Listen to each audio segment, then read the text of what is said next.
I'd like to start off by saying Barak Yahawah, Bahashem Yahawashi, Bahashem, Rawchaa Qadash. Welcome to another live lesson. The name of this one is The Wine of the Harlot. And pretty much this video is inspired by a video I was watching last night. I also was watching it this morning by the Elder Makama out of the Chicago camp, Critical Race Historical Facts. And he did a video on the Greeks, Romans, were Esau and still rule today. Their pleasure dome. Pleasure dome, right. Pleasure Edom or pleasure dome, I guess. Pleasure dome. And pretty much, you know, he was going into different historical events dealing with, you know, Dionysus and Bacchus. And, you know, he was hitting some points that triggered, you know, some thoughts in mind based off of the scriptures, and gave me the inspiration to do this lesson. Now we're just going to dive right into it, you know, see where the spirit goes. It's just a bunch of like random thoughts and different information that I was pulling up, different scriptures. I just pulled everything up and, you know, just go through the spirit, you know, and see, you know, where the spirit leads us. So first thing I did was I pulled up images of Dionysus, and this is Dionysus, which, if I'm not mistaken, I believe Dionysus is the Greek god. No, I'm sorry. Dionysus has to be the Roman god of wine, you know, which we're going to read about it. And then Bacchus, I believe Bacchus was the Greek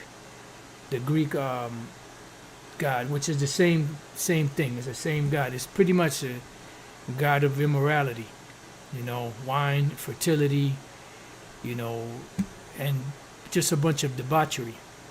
So you have Dionysus in ancient Greek religion and myth, because you got to remember these things you see going on in America, you know, in these different, not just in the Renaissance Christian churches, but also the lifestyle that they're pushing.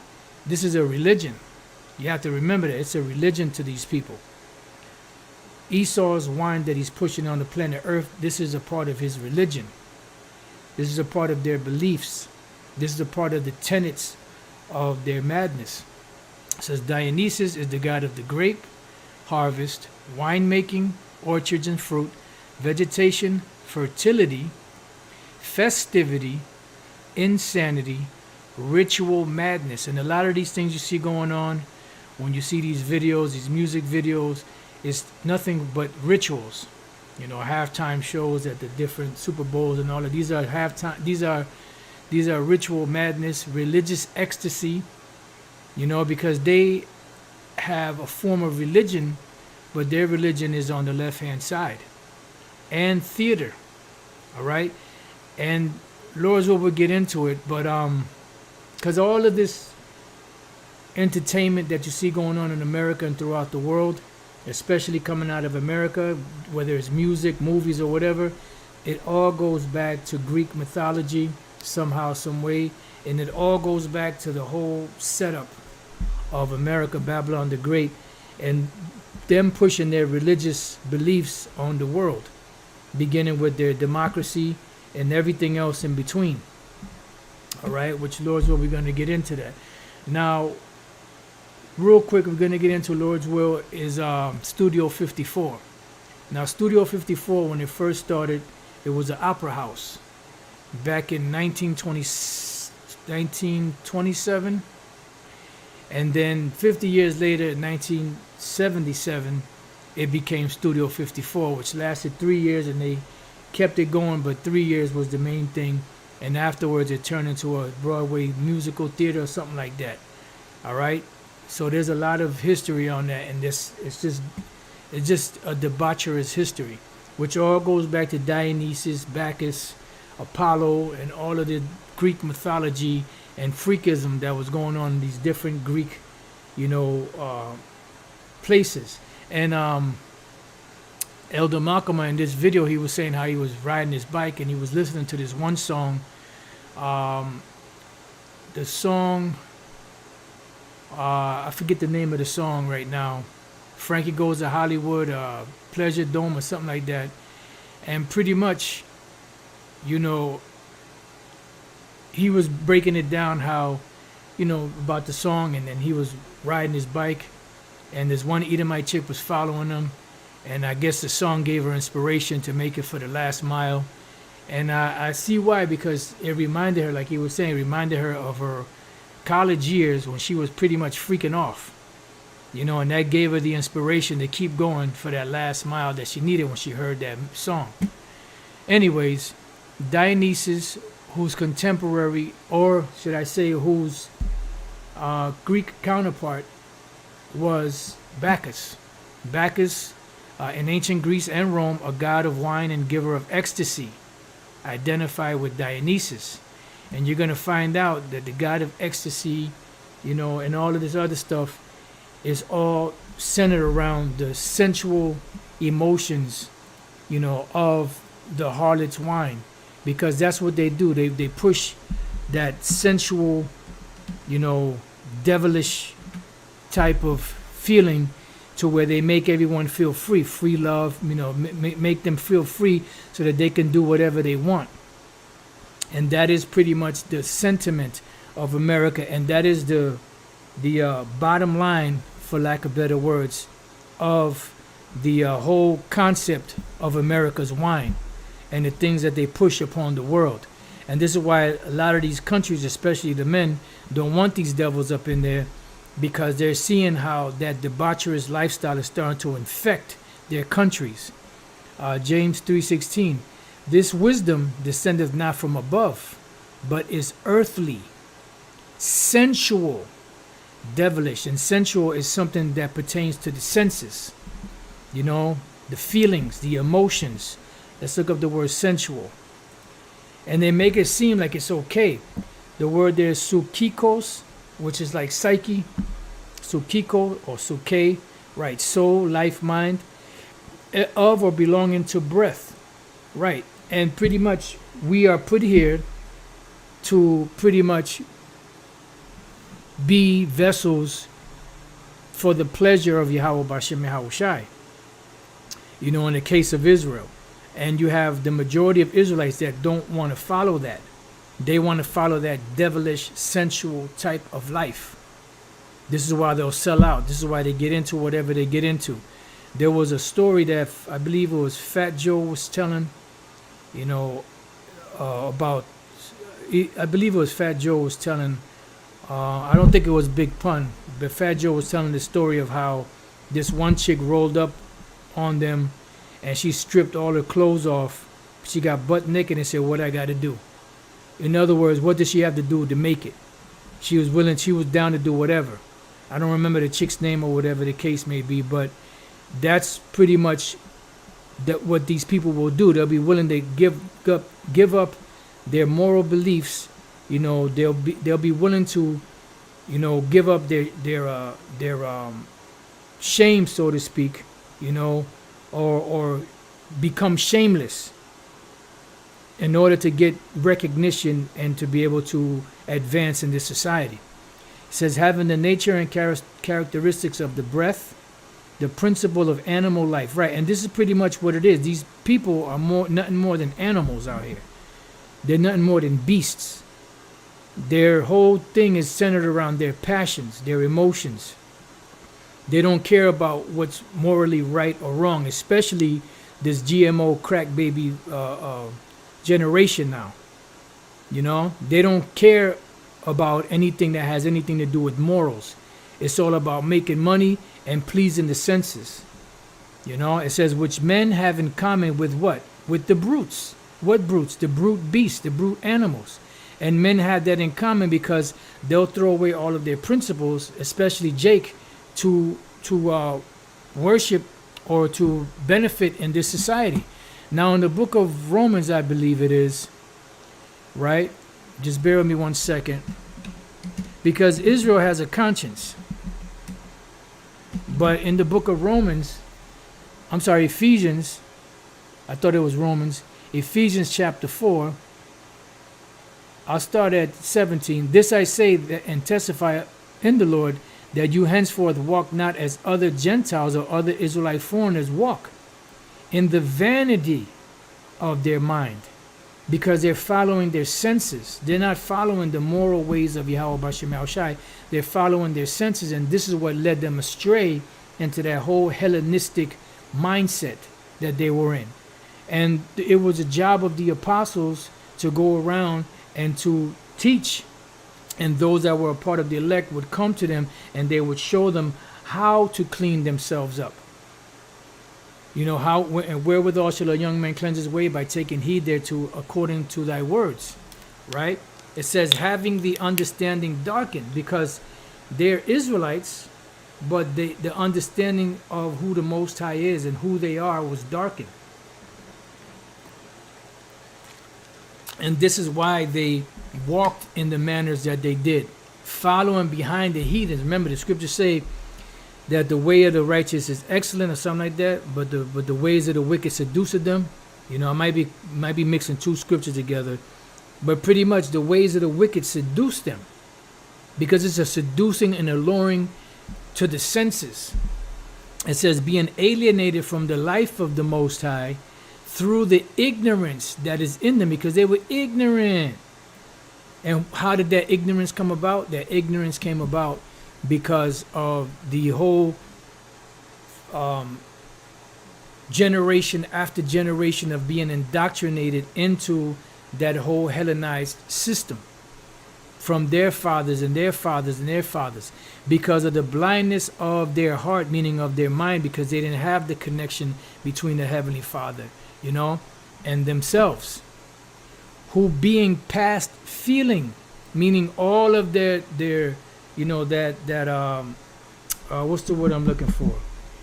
The conscience that they had in the Most High. When they would do something wrong, they would feel bad. After a while of doing this constant thing over and over again, that feeling went away. They no longer felt remorse. They no longer felt bad about doing these things, because it became a normal part of their life.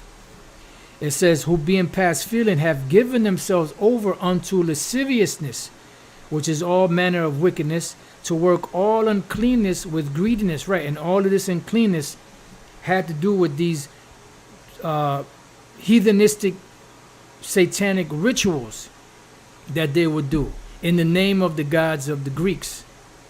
You know, and all of those rituals had something to do with something sexual. This is why you had in the Old Testament, you had the Sodomites and the harlots or whores of Israel.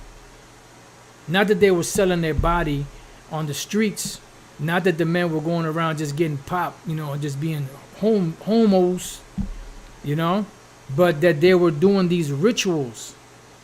They were holding orgies. They were holding rituals inside of the heathen temples, you know. All right, so it says, let's look up the word lasciviousness. Right, this is a beautiful precept here. Let me read this. 1 Peter 4:3, for the time past of our life may suffice us to have wrought the will of the Gentiles. Right, the actual nations. We were working those things when we walked in lasciviousness, lusts, excess of wine, Bacchus, Dionysus, revelings, which we're going to look up this word a little later, Lord's will, banquetings, you know, these different clubs, and abominable idolatries. And they pushed a lot of this stuff through these different so-called parties, you know.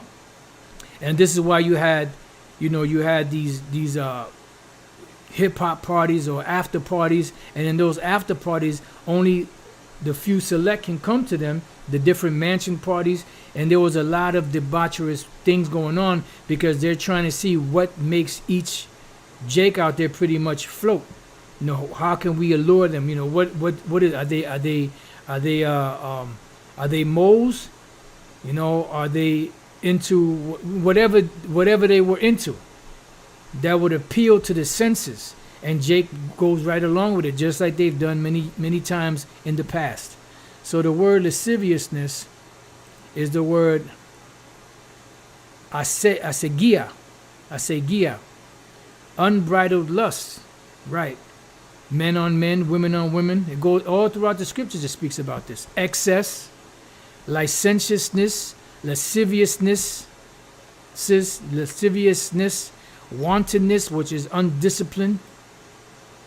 It says outrageousness, shamelessness, see, insolence, and they were unbridled in their lusts and their passions, because that demon of that religion of Hellenism and the Romanism, I forget how to say that one, the Roman Empire one, pretty much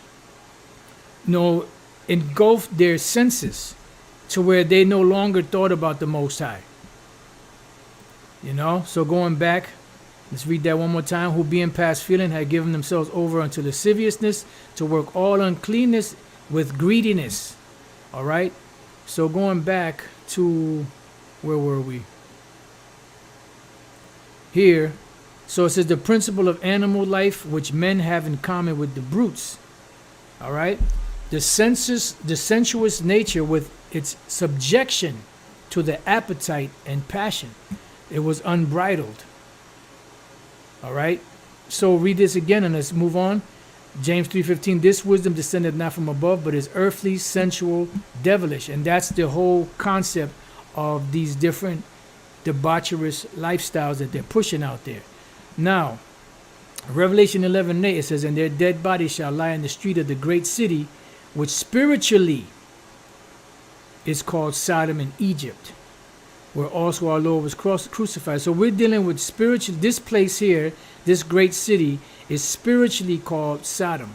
Now, what was Sodom known for? Sodom was known for a debaucherous type of lifestyle.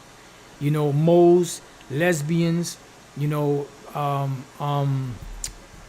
bestiality, pedophilia, all of that. When we look at the NIV, it says their bodies will lie in the public square of the great city, which is figuratively called Sodom and Egypt, where also our Lord was crucified. ESV, and their dead bodies will lie in the street of the great city that symbolically is called Sodom and Egypt. So it's figuratively, symbolically, spiritually. Why? Because they're following behind the same spirit, that same energy of these different past empires and the things that they did. And when you look and you understand about ancient Sodom and Gomorrah, Zeboim, Admah, and Zoar, and the lifestyles that were big then, and the reason why the Lord destroyed them, all of that is being pushed in these times now, especially through America, Babylon the Great. And like the scriptures say, those things were set up as an example for those that afterwards should live ungodly. But what do? They follow it anyway, because they're led by their desires, their emotions, their senses, not by the spirit of Yahawah B'Shem Yahawashi. So now, before we read on, matter of fact, no, let's continue. And I saw one of his heads as it were wounded to death. This was the Roman Empire, and his deadly wound was healed during the Renaissance, came back, and eventually came through America, and all the world wondered after the beast. So everyone got caught up in the spell of America, Babylon the Great, and they wondered after the beast. And pretty much when you look at the way America is set up through law, through ways, religions, and all that, it was all the same thing that was going on in ancient Rome. So that word is thaumazo. It says to wonder at, marvel, to be wondered at, to be had in admiration. And they have it in admiration. And how do they show their admiration? Through the devotion that they give in getting into that whole concept of what they're pushing out here, this debaucherous lifestyle. Now, you have something called Plato's Retreat, which was an actual club out of all places, Manhattan, which America is Babylon the Great, and New York, especially NYC, is the capital of Babylon. This is why you have the most debaucherous stuff going on there. So you have Plato's Retreat. Plato's Retreat was a swingers club. Now, what is a swingers club? Sex clubs. A swinger is somebody that's married, a dude's married to a woman, right? They go to these clubs or to these different meetings, and his wife goes and lay down with other men. He goes lay down with other married men's women. Nothing but an adulterous, debaucherous affair. And that's what these clubs were all about. And no, and it has the name Plato, and Plato is a Greek philosopher back in around 300 some odd BC, and they were known for what? Freakism. The Greeks and the Romans were known for being freaks. All right? It says sex clubs, also known as swingers clubs or lifestyle clubs. Right, lifestyle clubs. That's like the PC way of saying it. Are formal or informal groups that organize sex-related activities or establishments where patrons can engage in sex acts with other patrons. A sex club or swinger club differs from a brothel in the while sex clubs patrons pay an entrance fee. You see? So Plato's Retreat was a swingers club catering to heterosexual couples and bisexual women from 1977 until 1985. It operated in 2 locations in Manhattan, New York City, United States. The first was the former location of the Continental Baths. Look at that. The Continental Baths was a gay bathhouse in the basement of the Ansoni Hotel in New York City, which was operated from 1968 to 76. So pretty much, and then in the very next year, it went into becoming a swingers club. You see? So that spirit, that demonic spirit, was already there. And then they just put another club on top of that. It says by Steve Ostro. And a lot of these devils that opened these up were a lot of them were small hats. It was advertised as reminiscent of the glory of what? Ancient Rome. Exercised all the power of the beast before it, whose deadly wound was healed. Come on, people. And I put this in the description box if you want to read more on it. Now we're going to move on. This is some of the pictures from that club. And it was couples, whether they were married or whether they were, popping each other, whatever the case may be, that will come here and freak off with other people, with other men's wives and other and married women. And they still have it to this day. The pictures. Now we move on. Swinger, a lively and fashionable person who goes to a lot of social events, a person who engages in group sex or swapping of sexual partners. Now, what is this? What's this? It's nothing. It's called an orgy. Orgy, a wild party characterized by excessive drinking, Bacchus, Dionysus, and indiscriminate sexual activity. What does it mean indiscriminate? You pop whoever's there. You pop whoever's there. Like even this dude, Richard Pryor, said they go to these parties. You don't know who you effed or who effed you. Debaucherous lifestyles. And America encapsulates all of that wickedness.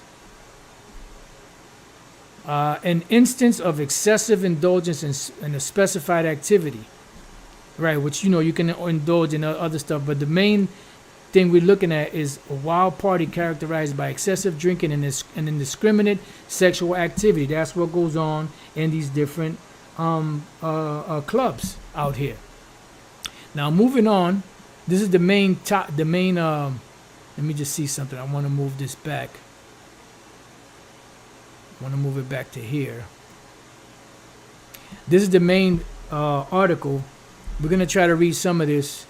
This is Studio 54. With Studio 54, let's see if we can pull that up.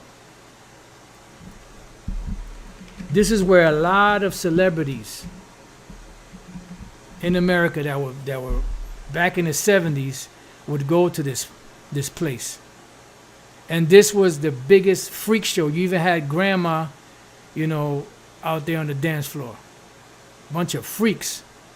You had drag queens. I mean, all kind of madness.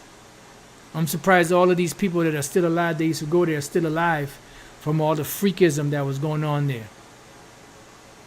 You know? And it only lasted 3 years. They closed it down. The dudes went to prison, you know, and then it reopened, and then but eventually it became a Broadway theater, something about a Broadway theater. All right? You had all of the freaks there. Look, there you got Blondie, you had Michael Jackson go there, Grace Jones, they got Mick Jagger, you know. So it says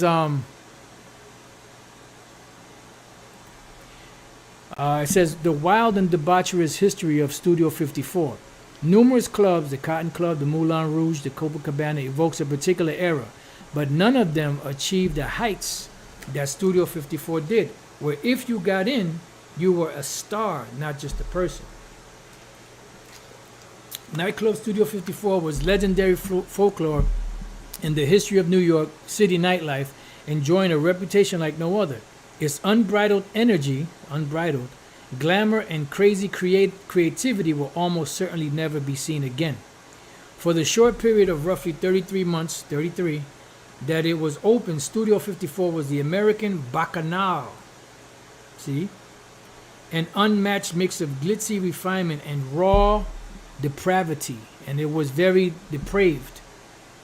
Bacchanal, an occasional wild and drunken revelry, which goes back to what? Dionysus. And that's all that was going on there. Drug use was encouraged. They always had drugs there. People were drunk off their mind. I mean, just, you know how it goes. Look at this. Bacchanal, a priest, worshiper, or follower of Bacchus. Because they have a priesthood on the left-hand side. Now, it says, the brainchild of Steve Rubell, a small hat, and Ian Schrager, a small hat. But they're the people, right? The club opened in late April 1977 in a former CBS soundstage and rose to prominence as the heart of nightlife in New York City and the world.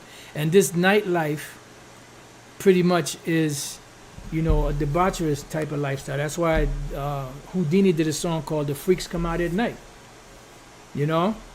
Because that's when a lot of this shit will go down.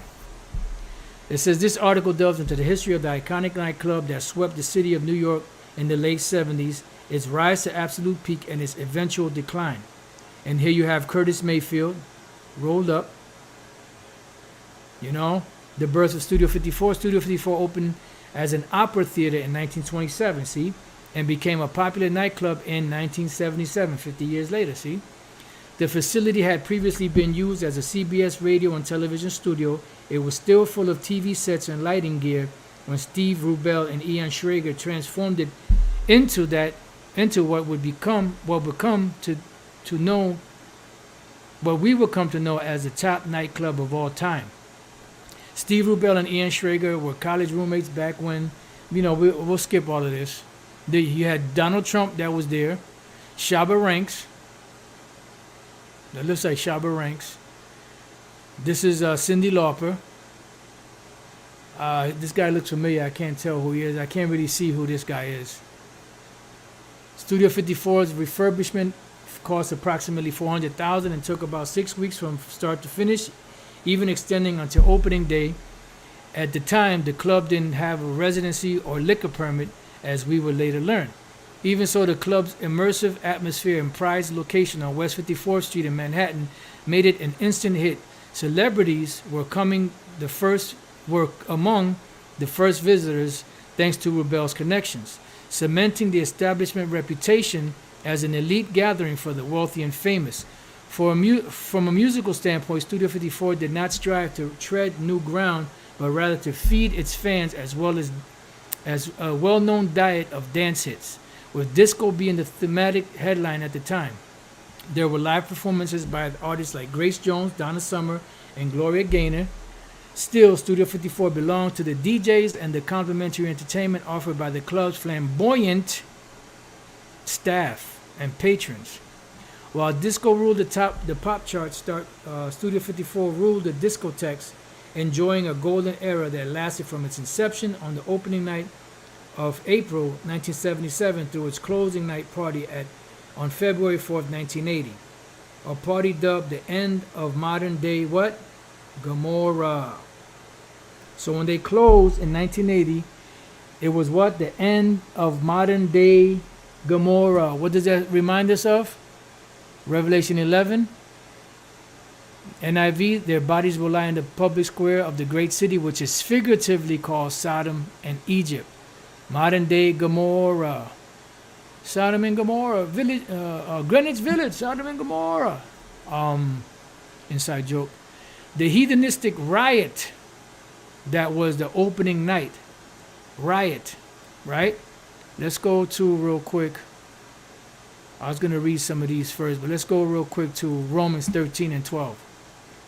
The night is far spent, the day is at hand. Let us therefore cast off the works of darkness, and let us put on the armor of light. Let us walk honestly as what? In the day. Not in rioting, because the rioting took place what? During the nightlife. And drunkenness, and not in chambering and wantonness, not in strife and in envying. So when we go here to the word rioting, you have the word komos or komos, right? It says a revel, carousal. Revel is what? Partying. It says a nocturnal and riotous procession of half-drunken and frolicsome fellows who after supper parade through the streets with torches and what? Music in honor of Bacchus or some other deity like Dionysus, and sing and play before houses of male and female friends, hence used generally of feasts and drinking parties that are protracted till late at night and indulge in revelry. That encapsulates that whole Studio 54 and that whole debaucherous lifestyle. So it says the heathenistic riot that was the opening night. A Beverly Hills entrepreneur, Nikki Haskell, was the first to arrive at Studio 54 April 26, 1977. Opening night party, which ultimately acquired the moniker the most mythologized opening party ever. Why? Goes back to Greek mythology. Dionysus, Bacchus. You see the correlation? Haskell knocked on the door with the then unknown Donald Trump and his somewhat new wife, Ivana, but they could only gain entry into the building about 15 minutes later because final renovations were still going on. You got the Village People there. You got who? Michael Jackson. This chick from I think that was forgot the name of that show with Archie Bunker. I think she played the daughter. Jane Fonda. Bruce Jenner when he was a man. And this was the Village People. They were known for being freaks. The Village People, Bruce Jenner, Jane Fonda, and more. It says, as the minutes passed by, the crowd continued to grow. Even so, the turnout was about 50 to 60 people. And DJ, we're going to kind of skip around a little bit. See, Frank Sinatra came up. Cher, Margot Hemingway, a teenage Brooke Shields. She wasn't no teenager. She was 11 years old.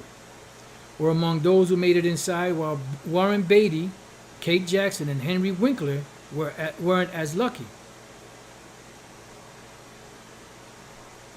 Here you go. Look, this freak, John Travolta, and Marie Lou Henner. People were wilding out.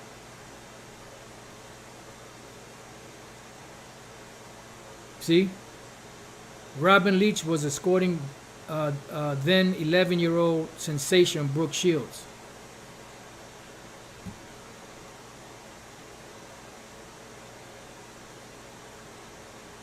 Supermodel. I mean, you could read through this if you desire. Andy Warhol, this devil right here. Look, when one of the Saudi king Khalid's son was turned down. Wait a minute, the Saudis? I thought they was prim and proper. I thought in in Islam you didn't drink.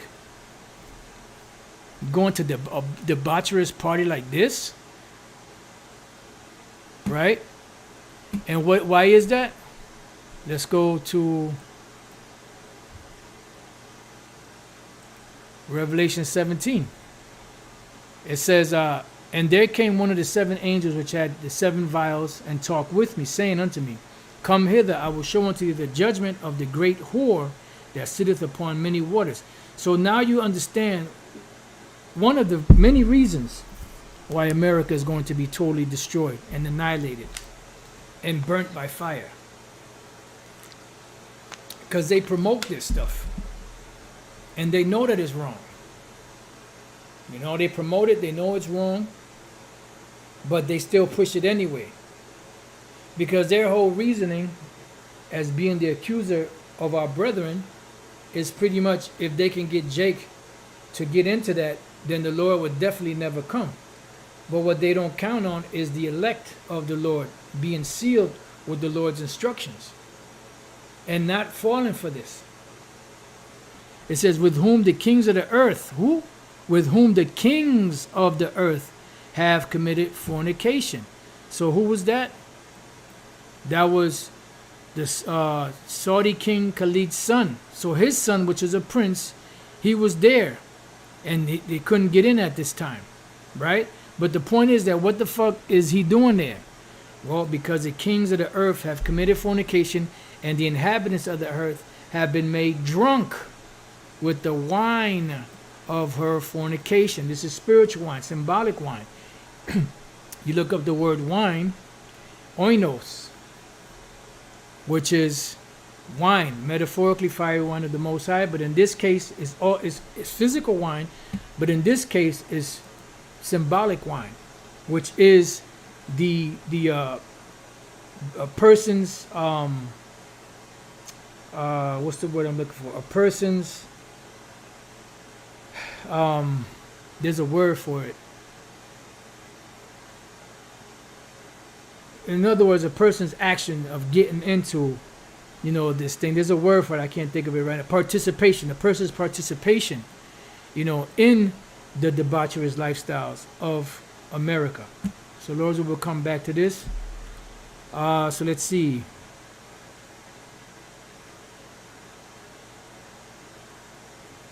The club's refusal to grant them entry, this is Chic, on New Year's Eve 1977, despite Grace Jones' invitation, inspired the band Chic to write the song Le Freak.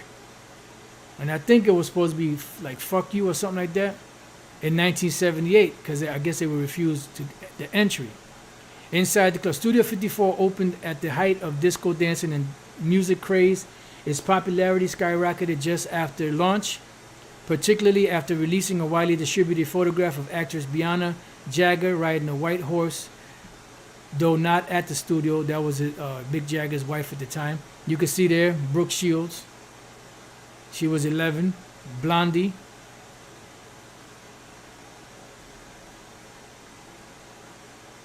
Strange substances. We're talking about the 1970s. So any nightlife was bound to involve drugs. But what set Studio 54 apart was that drugs were particularly encouraged inside, because it gives you an altered mindset and you get into all type of filthiness. Cocaine and other party drugs were common sights within the nightclub's 4 walls. People consumed a variety of questionable substances with celebrities and wealthy and the wealthy as the venue's significant guests. Costly narcotics were seemingly in plentiful supply at all times. And you also even had royalty, so-called royalty, that would actually go to these clubs. So what the hell is going on here? The world wandered after the beast. They drank of the wine of the fornication of this harlot. A tolerant environment. Studio 54 was truly ahead of its time. It offered guests an unreal degree of freedom and tolerance that wasn't in mainstream media then, right? Because you could do whatever you want. And that is the whole spirit of America. There were few rules about what to wear or who to be. If you wanted to dress down, wear little or no clothing, and put on tons of makeup, you were encouraged to do so. Even if you were a drag, you were also warmly welcomed. Freakism, that's Robin Williams. On the club's balcony and in private underground rooms, here we go with the rioting, guests frequently engage in open sexual activities. VIPs seeking ultimate depravity were directed to the underground sex cubicles or the rubber room. On the balcony, all is fair game in Studio 54. So that Studio 54 encapsulated the whole spirit of America. Spiritually Sodom, figuratively, symbolically Sodom.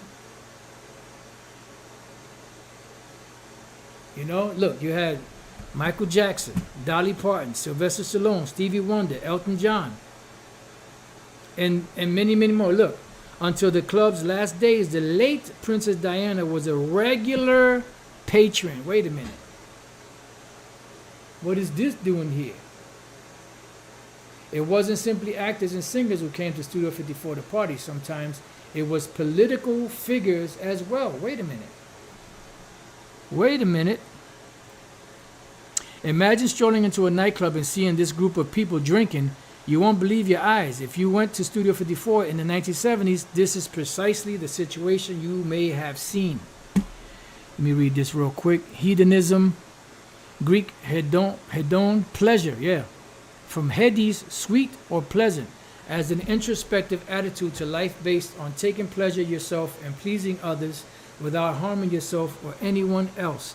And this gives rise to do as thou wilt, you know, with this devil, Aleister Crowley. So you see now here in Jeremiah 3, because you had a lot of Israelites that were going there also. Jeremiah 3:3, therefore the showers have been withholden, and there hath been no latter rain, and thou hadst what? A whore's forehead. Thou refusest to be ashamed, because you were all into the worship of these different Greek gods and the different Canaanite gods and so on and so forth. You were all into it. You became more devout in these freak heathen religions than the actual heathens themselves. You surpassed the deeds of the wicked.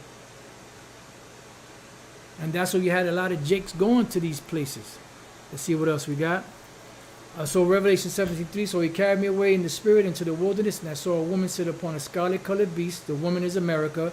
Scarlet-colored beast, that's, you know, the NATO and the EU and the whole empires of Esau, beginning with the Greeks.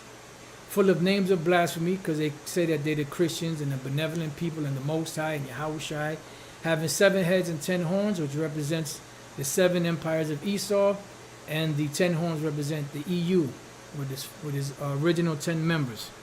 And the woman, America, was arrayed in purple and scarlet color, yeah, because they set up as a queen. And I believe either Revelation 18 or Isaiah 47 speaks about the queen, which is America, and decked with gold and precious stones and pearls, having a golden cup in her hand.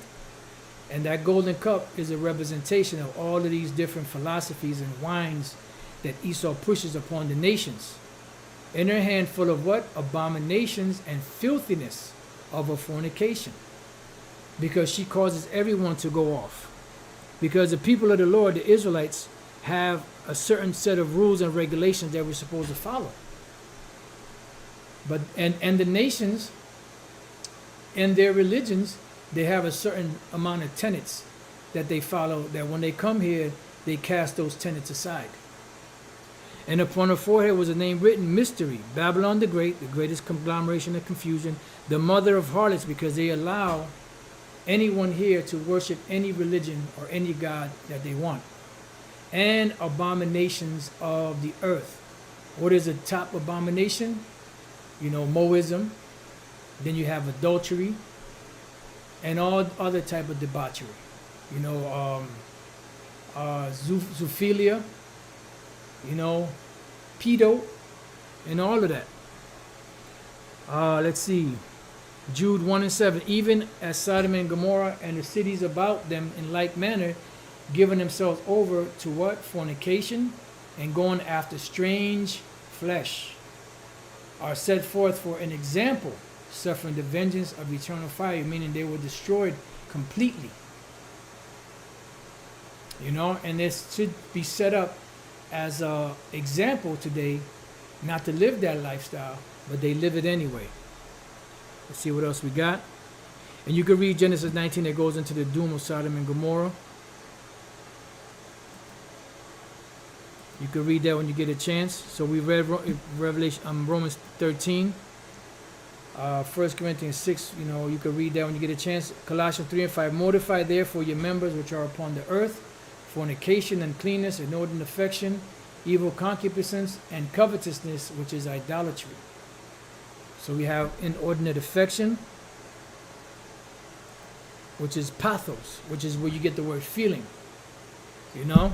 And these feelings are what? The sensual way that these people move.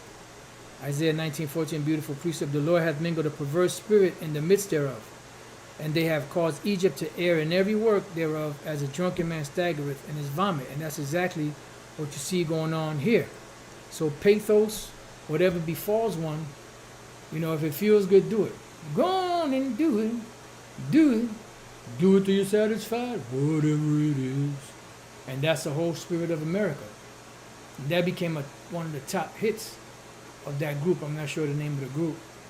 So whatever befall ones, whether it be sad or joyous, specifically a calamity, mishap, evil, affliction, a feeling which the mind suffers.